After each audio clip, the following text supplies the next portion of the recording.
Side खबरों के लिए सब्सक्राइब करें फ्लेम मीडिया और उसके बाद बेल आइकन को प्रेस करें ताकि सबसे पहले आपको मिले एक्सक्लूसिव खबरें।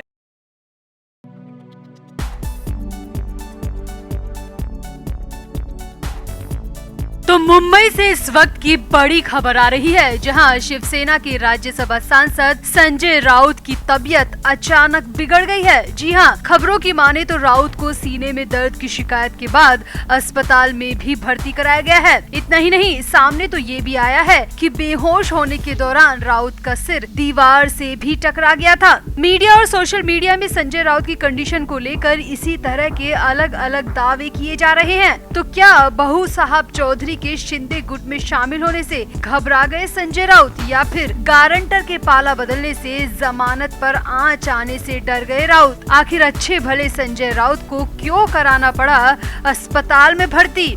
आखिर राउत की सेहत को लेकर जो भी खबरें आ रही है, उसके पीछे का सच क्या है और असली खबर क्या है, ये सब आपको बताते हैं। आप भी वीडियो को शेयर करें और अपनी राय कमेंट बॉक्स में जरूर दें। तो बहू चौधरी शिंदे गुट में शामिल हो चुके हैं। सालों से शिवसेना में रहे बहू साहब चौधरी ने एकनाथ शिंदे की शरण ले ली है। बहू साहब चौधरी को राउत का राइट हैंड माना जाता था और राउत बहू पर इतना ज्यादा भरोसा करते थे कि जब राउत को जमानत मिली तब बहू साहब चौधरी ही जमानत के लिए गारंटर बने थे। यानी कि दोनों के बीच इतने गहरे संबंध थे कि राउत की जमानत की गारंटी के लिए बहू साहब चौधरी खुद कोर्ट पहुँचे थे और राउत को जेल से बाहर निकलवा कर लाए थे। मगर अब उन्हीं बहू साहब चौधरी ने अचानक से एकनाथ शिंदे का हाथ थाम लिया है। शिंदे की पार्टी में शामिल हो गए हैं, जो कि शिवसेना के साथ ही साथ संजय राउत के लिए पर्सनल बड़ा झटका है। राउत के लिए बड़ी मुश्किल भी हो गई है, क्योंकि बहू साहब चौधरी के शिंदे गुट में जाने से राउत की जमानत रद्द हो सकती है। राउत की जमानत की गारंटी लेने वाले मुकर सकते हैं और राउत को फिर जेल का मुंह देखना पड़ सकता है।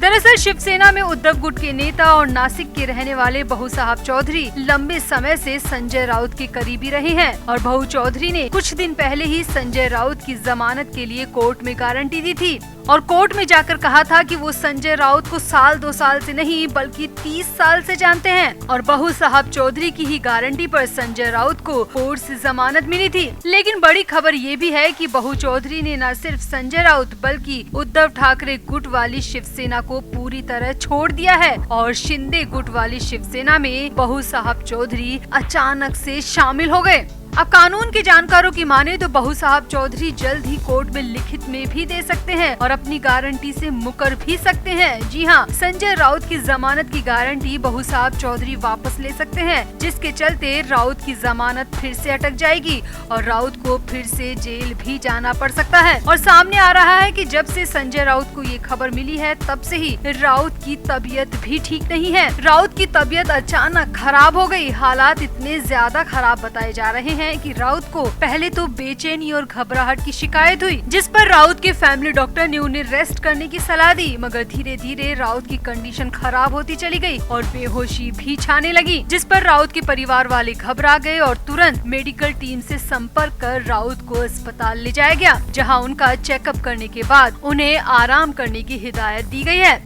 वैसे ये सब खबरें मीडिया और सोशल मीडिया के जरिए आ रही हैं। राउत या उनके परिवार या फिर पार्टी की तरफ से राउत की सेहत को लेकर किसी भी तरह का अपडेट अब तक नहीं दिया गया है और न ही आधिकारिक तौर पर राउत के अस्पताल जाने को लेकर कोई खबर आई है। मगर मीडिया में और अलग अलग खबरों में दावा किया जा रहा है कि संजय राउत की सेहत खराब हो गई है और राउत को अचानक से अस्पताल भी ले जाना पड़ा है। सोशल मीडिया पर तो ये तक दावा किया जा रहा है कि राउत अपने घर में बेहोश होकर गिर गए थे, जिसकी वजह से उनका सिर दीवार से भी टकरा गया था।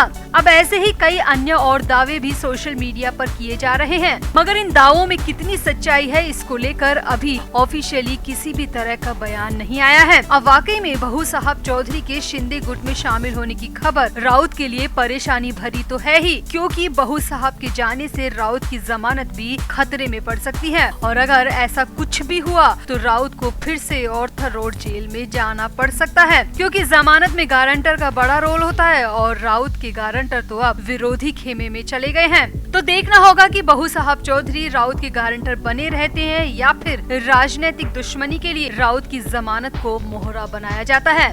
तो फिलहाल तो राउत की तबीयत खराब होने की खबरें आ रही हैं। इस पर जैसे ही कोई और अपडेट मिलेगा तो हम आपके साथ जरूर शेयर करेंगे। आप भी वीडियो को शेयर करें और राउत की कंडीशन पर अपनी राय कमेंट बॉक्स में जरूर दें।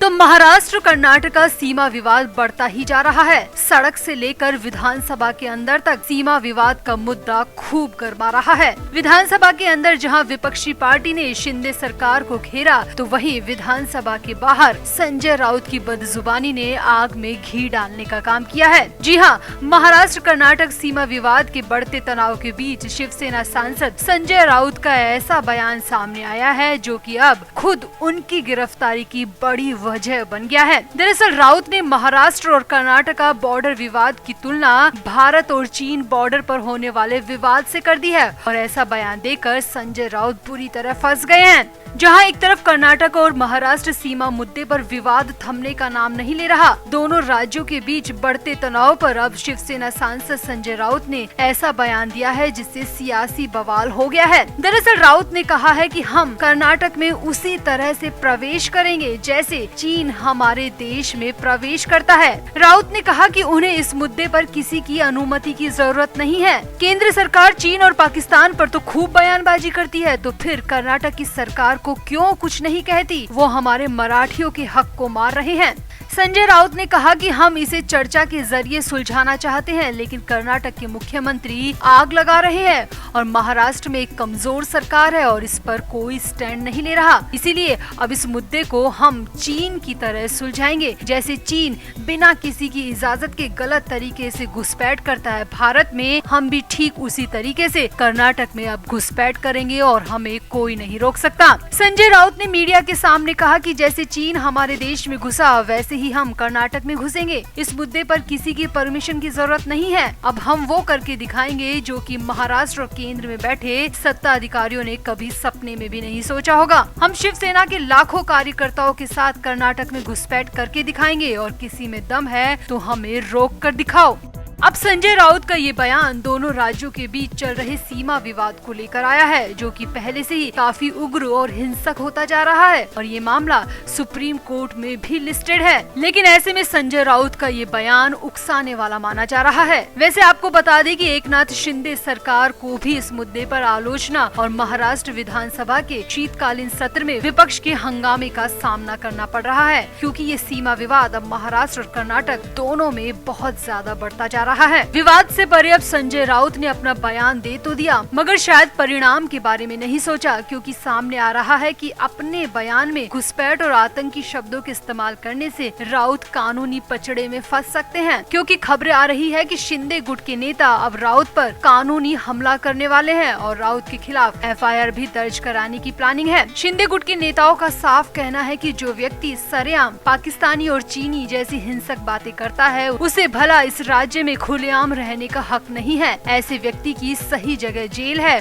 और हम संजय राउत को उनकी सही जगह दिखाकर रहेंगे। वैसे भी कानून के मुताबिक भी ऐसी हिंसक बातें करना, लोगों को आतंक या घुसपैठ का डर दिखाना पूरी तरह गलत है और अगर मुंबई पुलिस चाहे तो संजय राउत को गिरफ्तार भी कर सकती है और अगर शिंदे गुट के नेता FIR करते हैं तो मुंबई पुलिस के पास वैलिड रीजन भी होगा। अब संजय राउत भले ही अपनी जगह पर सही हो, वो मराठी लोगों को कर्नाटक में हो रहे अन्याय से बचाना चाहते हो, भले ही राउत की मंशा सही हो, मगर फिर भी दो राज्यों के सीमा विवाद को चीन और पाकिस्तान से जोड़ना बिल्कुल भी सही नहीं है। देश के भीतर के मसलों को घुसपैठ और आतंक का नाम देना कितना जायज है? आप भी अपनी राय कमेंट बॉक्स में जरूर दें और वीडियो को भी शेयर करें।